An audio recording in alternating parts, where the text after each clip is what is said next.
It's the summer season, and it's important to understand how to manage a life threatening condition, which is heat stroke. I'll present a scenario which will help you to recognize a heat stroke, and then we'll understand how we can manage a heat stroke. One of your friends who's in the sports society is returning from college with you. When you first met him at the playground, you noticed that he was sweating profusely and refused to drink any water. As you are walking with him, you suddenly see that he collapses to the ground. When you approach him, his skin is red, hot, and dry. His breathing and his pulse are both rapid, but you notice that he is not sweating anymore. This is because while he was playing volleyball, he had sweated so much that now his body fluids were depleted and no more sweat could be produced. So the heat got trapped in his body, which is why his skin appeared red, hot, and dry. So, heat exhaustion, which happened to your friend when he was sweating profusely while playing volleyball, it progresses towards a heat stroke. So, it is a warning sign for heat stroke. Heat stroke could have been prevented if your friend had been offered fluids at that time.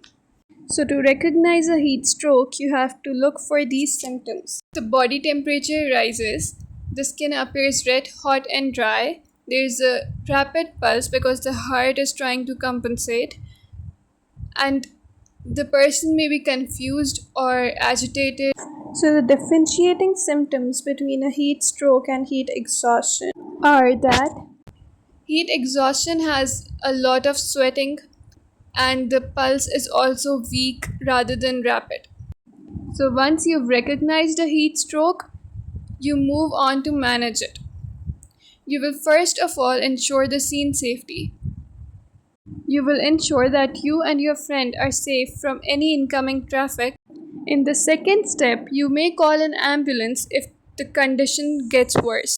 Otherwise, you have to move your friend under a shade, maybe under a tree or anywhere indoors, but make sure to not move them to an air conditioned room because your body needs time to adapt to the changing temperatures.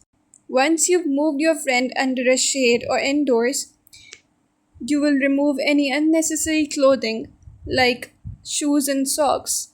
After that, you will make him lie down and elevate his legs.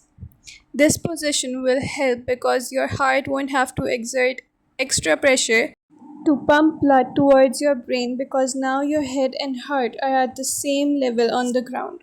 So there is no opposition by gravity. And elevating legs will help return the venous blood towards the heart and increase the cardiac output because again there is no opposition by gravity after you've elevated the legs. And then you may fan your friend or spray water on him. You may also place ice packs or a cold compress over his neck, armpits, or groin. Placing a cold compress near these areas helps heat to dissipate quicker because the major vessels over here are close to the skin. After that, you may wait for an ambulance while continuously monitoring their vitals. However, if there was no need for an ambulance and they were completely conscious and aware of their surroundings, the better approach is to offer them fluids. You should not be offering them any water or juices if they're not conscious or if they're confused and are not responding to your questions. And this is how you manage a heat stroke.